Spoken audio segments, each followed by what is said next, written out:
Halo semuanya, selamat datang di video pembelajaran kali ini dengan judul Perancangan Model Data Konseptual atau CDM menggunakan Power Designer, pemahaman dan hubungannya dengan ERD. Sebelum itu, perkenalkan, aku Febri dari Program Studi Informatika Universitas Negeri Surabaya. Pada video ini, kita akan membahas bagaimana proses perancangan model data konseptual yang dilakukan menggunakan Power Designer, serta bagaimana hubungannya dengan Entity Relationship Diagram atau ERD. Materi ini sangat penting untuk memahami tahap awal dalam perancangan basis data sebelum masuk ke tahap logikal dan juga fisikal. Oleh karena itu, yuk kita mulai pembahasannya. Oke, mari kita masuk ke pembahasan pertama, yaitu apa itu ERD. ERD atau Entity Relationship Diagram adalah diagram yang menggambarkan hubungan antar entitas dalam basis data. Fungsinya adalah untuk memodelkan data secara konseptual untuk merancang database relasional. ERD membantu mengidentifikasi entitas, atribut, dan relasi untuk kasus sederhana seperti sistem penjualan toko buku. ERD terdiri dari 4 komponen utama, yaitu entitas, atribut, relasi, dan juga kunci. Yang pertama adalah entitas. Entitas merupakan objek nyata atau konsep yang dapat diidentifikasi unik. Misalnya adalah pelanggan dan juga buku. Yang kedua adalah atribut. Atribut merupakan properti dari entitas. Misalnya, nama dan alamat untuk entitas pelanggan. Atribut terdiri dari beberapa jenis, yaitu simple, composite, derived, dan juga multi-value. Yang ketiga adalah relasi. Relasi merupakan hubungan antar entitas, misalnya melakukan antara pelanggan dan juga transaksi, sehingga dapat dibaca pelanggan melakukan transaksi. Dan yang keempat adalah kunci. Kunci di sini merupakan atribut unik untuk identifikasi, yaitu terdapat primary key dan juga foreign key. Setelah memahami ERD sebagai alat dasar untuk merancang model data sederhana, kita perlu memperluas pemahaman ke tingkatan model data yang lebih komprehensif.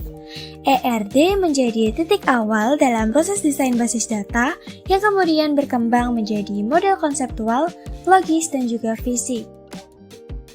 ERD membantu visualisasi hubungan data pada level konseptual, tetapi untuk implementasi nyata, kita harus mentransformasikannya ke model lanjutan seperti CDM, LDM, dan PDM. Ini memastikan desain basis data scalable, efisien, dan sesuai kebutuhan bisnis. ERD adalah representasi utama CDM yang berfokus pada entitas bisnis. CDM adalah bentuk yang lebih formal dari ERD yang dibuat menggunakan tools pemodelan seperti Power Designer yang mendukung validasi otomatis, dokumentasi, dan bisa dikonversi ke model logis atau fisik untuk implementasi database. Berikut merupakan contoh ERD dalam sistem penjualan toko buku. Dapat kita lihat pada contoh, sudah terdapat 4 komponen utama dari ERD, yaitu entitas, atribut, relasi, dan juga kunci. Setelah melakukan pembahasan mengenai ERD, sekarang kita akan membahas mengenai CDM atau Conceptual Data Model. CDM adalah representasi tingkat tinggi dari entitas utama dan hubungan antaranya tanpa detail teknis. Tujuannya adalah untuk memahami kebutuhan dan organisasi data secara grafis. Perbandingan ERD dan CDM. Di sini kita akan membahas perbandingan antara ERD dan CDM dari beberapa aspek. Di antaranya adalah tujuan, level, tools, komponen, dan juga output. Yang pertama adalah tujuan. ERD memiliki tujuan untuk menggambarkan relasi antar entitas secara umum, sedangkan CDM bertujuan untuk menggambarkan struktur data konseptual secara formal. Yang kedua adalah level. Di sini ERD berada pada level umum atau konseptual awal, sedangkan CDM konseptual yang lebih formal. Yang ketiga adalah tools. Di sini ERD dapat dirancang melalui Draw.io, Lucidchart, dan sebagainya, sedangkan CDM kita dapat melalui Power Designer, Oracle Data Modeler, dan sebagainya. Yang keempat adalah komponen.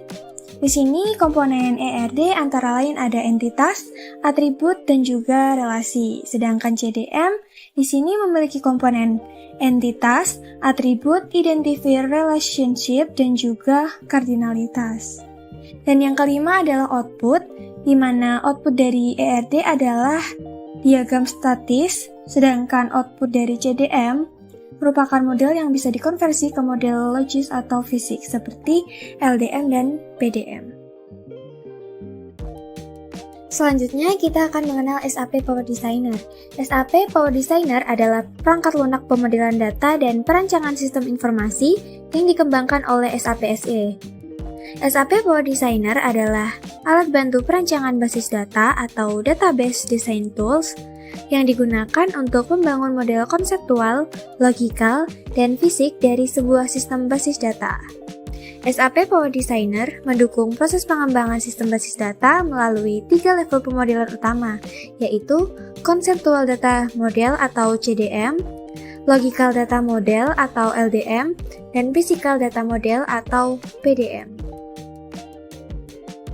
Oke, langsung saja di sini kita pilih Create Model, lalu Conceptual Data. Di sini kita juga dapat mengubah nama model sesuai dengan kebutuhan. Misalnya di sini adalah CDM1, lalu kita pilih OK. Ini merupakan tampilan awal dari Power Design. Selanjutnya kita akan menambahkan entitas.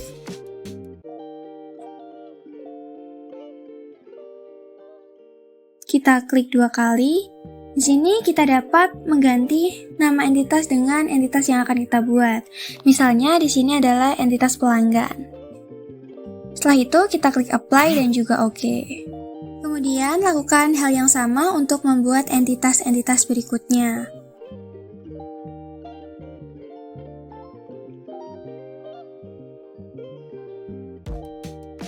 Setelah semua entitas berhasil dibuat, di sini kita akan menambahkan relasi.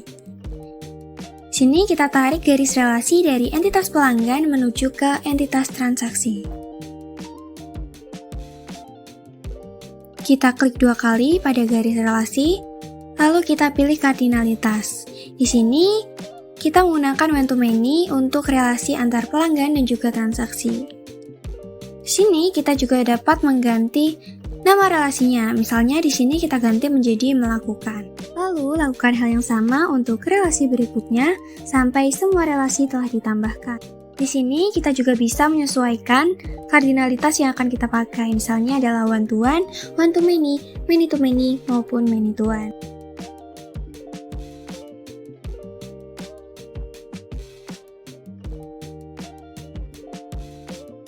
Selanjutnya, di sini kita akan menambahkan atribut dari masing-masing entitas. Caranya adalah dengan klik 2 kali pada entitas, lalu kita pilih menu atribut. Contohnya di sini adalah atribut pertama, yaitu ID pelanggan. Kemudian kita bisa mengatur data type atau tipe datanya. Di sini kita pilih integer. Lanjut ke atribut kedua. Di sini kita menambahkan atribut nama dengan tipe data variabel karakter dan panjangnya adalah 100.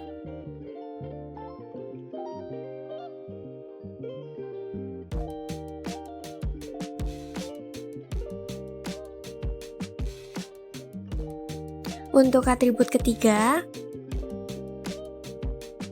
di sini kita menambahkan atribut nomor HP dengan tipe data variabel karakter sepanjang 20.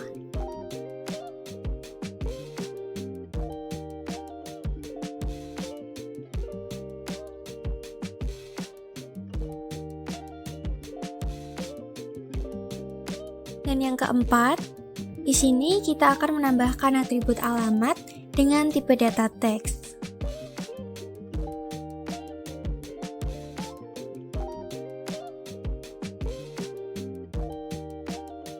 Selanjutnya, kita pilih menu P dan kita klik centang.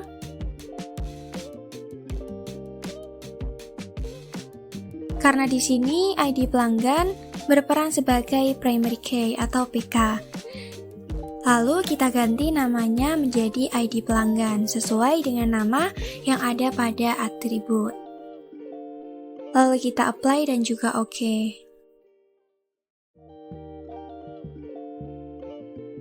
Lakukan hal yang sama untuk menambahkan atribut pada setiap entitasnya.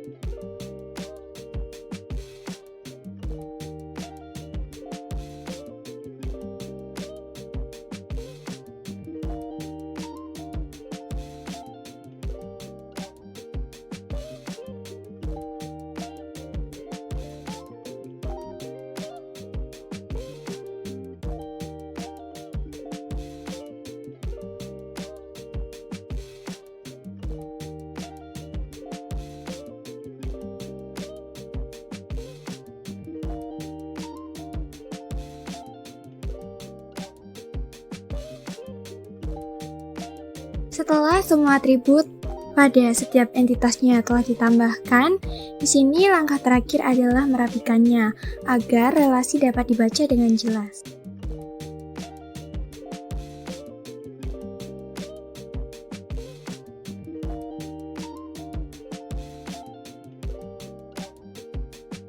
Kesimpulan, Conceptual Data Model atau CDM merupakan tahap penting dalam perancangan basis data yang berfungsi untuk menggambarkan struktur data pada tingkat konseptual, tanpa melibatkan detail teknis seperti tipe data atau implementasi fisik. CDM membantu memahami kebutuhan bisnis dan hubungan antar entitas secara menyeluruh sebelum sistem dikembangkan lebih lanjut. Dengan bantuan Power Designer, proses pembuatan CDM menjadi lebih terstruktur dan mudah divisualisasikan. Selain itu, hubungan antara CDM dan ERD terletak pada fungsinya yang saling melengkapi di mana ERD menjadi representasi visual dari entitas dan relasi yang terdapat dalam CDM. Dengan memahami keterkaitan keduanya, perancang basis data dapat menghasilkan desain sistem yang konsisten, efisien, dan sesuai dengan kebutuhan organisasi.